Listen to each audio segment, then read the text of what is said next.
Good morning everyone. Today we will continue chapter number 2, that is bringing up Carrie means कि Carrie का पालन पोषण. Now let's start. Carrie becomes fond of ripe bananas. Carrie पके हुए केलों का शौकीन हो जाता है. Fond का मतलब क्या होता है? शौकीन.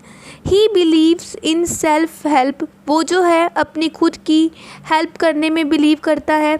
Much to the discomfort of his friend, जिससे क्या होता है उसके मित्र को बहुत डिसकम्फर्ट फील होता है. विद क्वाइट डिग्निटी, शांत शान के साथ, Kari accept the chiding. Kari जो है चाइडिंग को एक्सेप्ट कर लेता है, मीन्स की डांट को स्वीकार कर लेता है. ही नोज़, वह जानता है. ही डिज़र्व्स, कि वह इस योग्य है कि उसको डांट पड़ी है तो वो उस डांट को एक्सेप्ट कर लेता है. अब देखते हैं. Carry was like a baby. Carry जो था एक बेबी की तरह था, मीन्स कि छोटे बच्चे की तरह था. He had to be trained to be good. उसको अच्छा बनने के लिए ट्रेन किया गया. And if you did not tell him when he was naughty, जब आप उसको नहीं बताओगे कि वो कब नोटी था, he was up to more mischief than ever, तो वह पहले से भी शरारत करता था. मिसचीफ का मतलब क्या होता है? शरारत. ओके. फॉर इंस्टेंस मीन्स की एग्जाम्पल के लिए, one day somebody gave him some bananas to eat. एक बार क्या हुआ, किसी ने उसको कुछ बनानास जो है वो खाने के लिए दिए. Very soon he developed a great love for ripe bananas. तो क्या हुआ, मतलब कि इतनी जल्दी ही वो जो है पके हुए बनानास का शौकीन हो गया. पके हुए बनानास के लिए प्यार जो है उसके मन में विकसित हो गया. जैसे कि कभी कभी ऐसा होता है कि तुम कभी कोई चीज़ खाते हो, आपको वो चीज़ इतनी टेस्टी लगती है कि आपकी फेवरेट चीज़ वो बन जाती है. तो यही बात है कि जो कैरी था उसकी फेवरेट चीज़ क्या बन गई थी? Ripe bananas. ठीक है, मीन्स कि पके हुए केले. Okay. We used to keep large plates of fruits on a table near a window in the dining room. हम एक बड़ी फ्रूट्स की प्लेट्स टेबल पे रखते थे. Near a window in the dining room, means की विंडो के पास. In the dining room, dining room में, मीन्स कि इनका कहने का क्या मतलब है कि उनका ना डाइनिंग रूम था वो विंडो के पास था, तो वो क्या करते थे, डाइनिंग रूम की टेबल के ऊपर एक फ्रूट्स की प्लेट रख दिया करते थे. One day all the bananas on that table disappeared. एक बार क्या हुआ, जो उस टेबल पे बनानास पड़े थे वो सारे गायब हो गए. And my family blamed the servant for eating all the fruits in the house. तो क्या हुआ, मेरी फैमिली ने सर्वेंट के ऊपर जितने भी हाउस में फ्रूट्स पड़े थे उनका इल्ज़ाम लगा दिया कि वो जो बनानास थे, वो जो फ्रूट्स थे वो सर्वेंट ने खाए हैं. A few days later the fruits disappeared again. कुछ दिन बाद क्या हुआ, फ्रूट जो है वो दोबारा से गायब हो गए. This time the blame was put on me, means कि अब ये ऐसा टाइम था कि जो ब्लेम था पुट ऑन मी, मेरे ऊपर आया था. एंड आई न्यू, मैं जानता था. I had not done it, कि मैंने ये नहीं किया था. It made me very angry, इससे मुझे बहुत ज़्यादा गुस्सा आया. With my parents and the servants, मेरे पेरेंट्स के ऊपर और सर्वेंट्स के ऊपर मुझे बहुत ज़्यादा गुस्सा आया. For I was sure that had taken all the fruits, और मुझे विश्वास था कि उन्होंने सारे फल खा लिए थे. The next time the fruits disappeared, फिर से एक बार क्या हुआ, फ्रूट्स जो है वो गायब हो गए. I found a banana all smashed up in carries Pavilion. फिर मैंने क्या पाया कि एक बनाना जो है वो बिल्कुल कुचला हुआ कैरी के पेविलियन में पड़ा था. दिस सरप्राइज्ड मी, इससे मैं बहुत ज़्यादा हैरान हुआ. Very much, this surprised me very much, इसने मतलब इस बात ने मुझे बहुत ज़्यादा हैरान कर दिया. For I had never seen fruits there, क्योंकि मैंने वहाँ कभी भी फ्रूट्स नहीं देखे थे. एंड एज यू नो, जैसा कि आप जानते हैं, he had always lived on twigs, वो जो है हमेशा मतलब टहनियाँ ही खाया करता था. अब देखो क्या होता है नेक्स्ट टाइम. अगले दिन नेक्स्ट डे अगले दिन while I was sitting in the dining room, जब मैं डाइनिंग रूम में बैठा था, wondering whether I should take some fruits from the table without my parent permission, जब मैं सोच रहा था कि मैं अपने पेरेंट्स की परमिशन के बिना कुछ फ्रूट्स ले लूँ। A long black thing very much like a snake, एक बहुत बड़ी ब्लैक सी चीज़ जो कि स्नेक की तरह लग रही थी, suddenly came through the window, window से आई अचानक से, and disappeared with all the bananas, उसने क्या करा, सारे के सारे बनानास को गायब कर दिया। I was very much frightened, मैं बहुत ज़्यादा डर गया था, बिकॉज क्योंकि I had never seen snakes eat bananas, क्योंकि मैंने कभी ये नहीं देखा था कि जो स्नेक्स हैं वो बनानास खाते हैं। And I thought it must be a terrible snake, मैंने सोचा कि ये बहुत भयानक सांप है, that would sneak in and take fruit, जो कि बिल्कुल चोरी से आया और उसने सारे के सारे फ्रूट ले लिए। I crept out of the room, मैं बिल्कुल रेंग रेंग कर, क्रेप्ट का मतलब क्या होता है, रेंगना, कि मैं बिल्कुल आराम से या रेंग रेंग कर रूम से बाहर गया। And with great fear in my heart, मेरे मन में बहुत ज़्यादा डर था। Ran out of the house, मैं हाउस से भी बाहर भाग गया। Feeling sure that the snake would come back into the house, और मैं ये मुझे पक्का पता था, मैं बिल्कुल श्योर था कि जो स्नेक है वो वापस ज़रूर आएगा घर पे। ईट ऑल द फ्रूट्स, सभी के सभी फ्रूट्स को खाने के लिए, and kill all of us, और हम सबको मारने के लिए। Okay. As I went out, जैसे ही मैं बाहर आया, आई सा, मैंने देखा, कैरीज बैग डिसअपियरिंग, कैरी की जो बैग है वो गायब हो रही है, in the direction of the pavilion, pavilion की डायरेक्शन में। And I was so frightened, मैं बहुत डर गया था। That I wanted his company to cheer me, अब तो मैं खुश होने के लिए अब उसकी कंपनी चाहता था। I ran after him into the pavilion, मैं उसके पीछे पीछे पवेलियन में भागा। And I found him there eating bananas, और मैंने पाया कि वो वहाँ पे बनानास खा रहा था।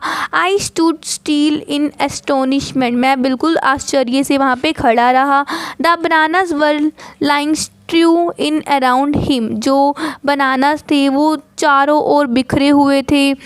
He stretched out his trunk and reached for one far away from where he was standing. अब उसने क्या करा, अपनी ट्रंक को स्ट्रेच किया, अपनी ट्रंक को फैलाया, and reached for one far away from where he was standing, कि जहाँ पे वो खड़ा था और उससे कुछ दूरी पर एक बनाना पड़ा था, उसने उस बनाना को लेने के लिए अपनी ट्रंक को फैला दिया। That instant the trunk looked like a black snake, उस समय उस पल जो है वो जो ट्रंक थी वो मुझे ब्लैक स्नेक की तरह दिखी। एंड आई रियलाइज, और मैंने रियलाइज़ किया, that carry was the thief, कि जो कैरी था वो चोर था। आई वेंट टू हिम, मैं उसके पास गया। Pulled him out by the ear, मैंने उसको ईयर से पकड़ा। And joyously showed my parents that it was Kari and not I that had eaten all the fruit these many weeks. अब देखो उसने बिल्कुल थोड़ा खुश होकर अपने पेरेंट्स के सामने शो करा कि ये मैं नहीं, ये कैरी ही था जिसने इतने दिनों से, जो पूरे वीक से फ्रूट्स को खा रहा था। देन आई स्कोल्डेड हिम, तब मैंने उसको डांटा। स्कोल्डेड का मतलब क्या होता है, डांटना।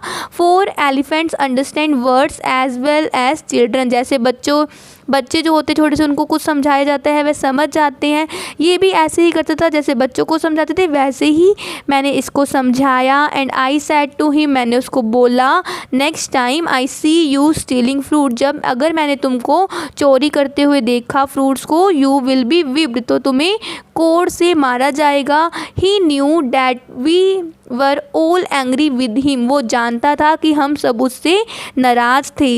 इवन द सर्वेंट भी उससे नाराज़ थे। His pride was so injured, अब देखो क्या हुआ, उसका जो अभिमान है, उसके अभिमान को चोट लगी। That he never stole another thing from the dining room, तब उसने फिर जो है कभी भी डाइनिंग रूम से कोई भी चीज़ को नहीं उठाया। एंड फ्रॉम देन ऑन, उसके बाद if anybody gave him any fruit, अगर कोई उसको फ्रूट देता, he always squealed as if to thank them, तो वो चिल्लाता खुशी से और उसको देखकर ऐसे लगता कि जैसे कि वो उसका धन्यवाद कर रहा हो। An elephant is willing to be punished for having done wrong, देखो बच्चों ये कह रहे हैं कि ना जो एक हाथी होता है वो गलती करने पर दंडित होने का इच्छुक होता है, मीन्स कि अगर वो कुछ रॉन्ग करता है तो वो पनिशमेंट पाने के लिए विलिंग होता है, पनिशमेंट पाने का इच्छुक होता है।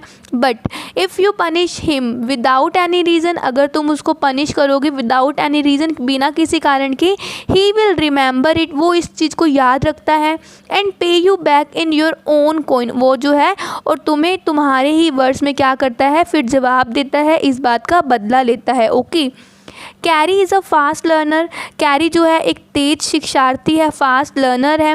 He masters all signals and sounds he is taught, देखो उसको जो भी सिग्नल्स और साउंड सिखाई गई थी वो उसमें मास्टर बन गया था।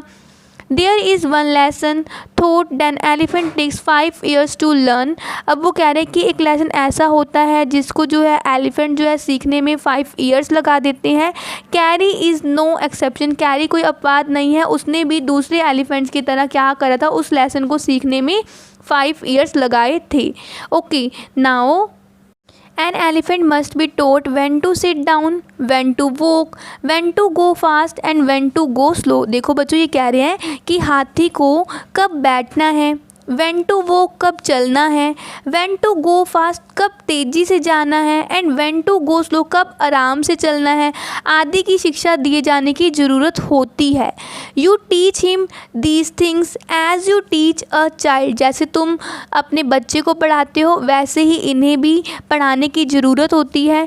If you say धत, अगर तुम धत कहते हो and pull him by the ear, और इसको ईयर से पकड़ते हो, he will gradually learn to sit down, वो धीरे धीरे क्या सीखता है, बैठना, अगर तुम धत बोलते हो और उसको ईयर से खींचते हो।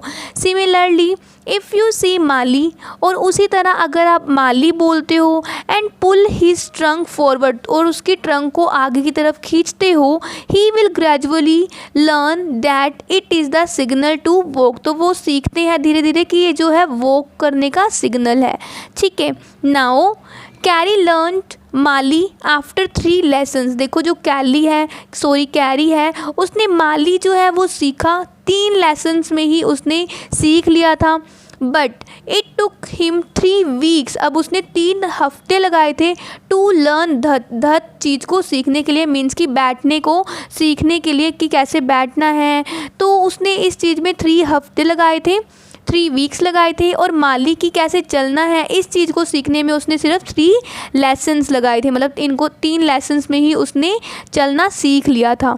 ओके, अब देखो ये क्या कह रहे हैं, he was no good at sitting down, वह नीचे बैठने में दक्ष नहीं था, मतलब बहुत अच्छी तरह से वो नीचे नहीं बैठता था।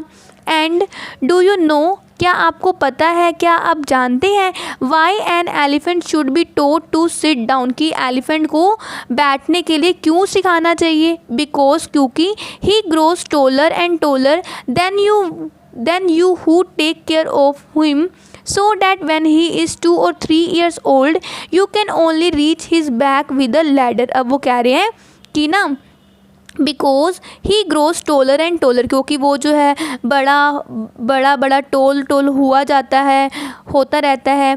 Then you who take care of him, जब तुम मतलब उसकी देखभाल करते हो तो वो तुमसे भी ज़्यादा क्या हो जाता है, टोल होता रहता है, ग्रो होता रहता है। So that when he is 2 or 3 years old, जब वो 2 और 3 साल का हो जाता है, you can only reach his back, तो तुम सिर्फ उसकी बैक तक ही पहुंच सकते हो विद अ लैडर, और वो भी लैडर के साथ, मीन्स कि उसकी जो हाइट होती है वो बहुत बड़ी हो जाती है जब वो 2 और 3 years का हो जाता है, तो आप लैडर के साथ मीन्स कि सीढ़ी के साथ ही उसकी बैक तक पहुँच सकते हो। इट इज़ देयर फोर, इसलिए better to teach him to sit down, तो ये बेटर है कि तुम उसको बैठना सिखाओ बाय सेइंग धत, और धत कहकर तुम उसको बैठना सिखाओ, so that you can climb upon his back, ताकि आप आराम से उसकी बैक के ऊपर चढ़ सको। For who would want to carry a ladder around all the time, means कि वो कह रहे हैं क्योंकि कौन ऐसा व्यक्ति होगा जो हर समय लैडर को अपने साथ उठाए रखना चाहता होगा। ठीक है, मीन्स कि इनका मीनिंग क्या है कि हमें जो है उस एलिफेंट को धत वर्ड सिखाना चाहिए। ठीक है, प्लस तो माली वर्ड भी सिखाना चाहिए, बट यहाँ पे उन्होंने थोड़ी धत की ज़्यादा इंपॉर्टेंस बताई है कि धत वर्ड जो है उसको सिखाना चाहिए ताकि हमें बाद में कोई प्रॉब्लम ना हो। ओके बच्चों, the most difficult thing to teach an elephant is the master call. अब वो कह रहे हैं कि सबसे डिफ़िकल्ट चीज़ जो है जो एलिफेंट को सिखाई जाती है वो क्या है, मास्टर कोल। ठीक है, मीन्स कि मास्टर कोल जो है एक बहुत डिफ़िकल्ट थिंग है जो कि हमें एलिफेंट को सिखानी पड़ती है। He generally takes 5 years to learn it properly. जो एलिफेंट्स होते हैं वो भी ज़्यादातर जो है 5 ईयर्स लगाते हैं इसको अच्छे से सीखने में। The master call is a strange hissing howling sound. Master call जो होती है एक विचित्र फुसफुसाहट होती है, एक गर्जन ध्वनि होती है। As if a snake and a tiger were fighting each other. मतलब ये ऐसी होती है जैसे कि स्नेक और टाइगर जो है वो आपस में लड़ रहे हो।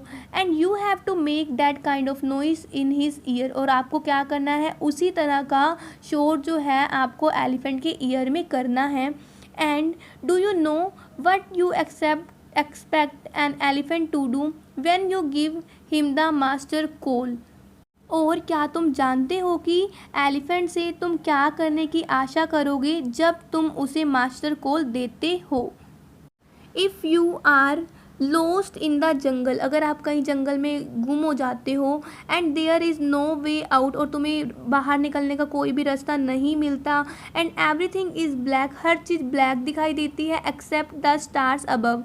मतलब जो स्टार्स है ऊपर आसमान में उसके अलावा आपको हर चीज़ जो है वो ब्लैक दिखाई देती है। You dare not stay very long any where.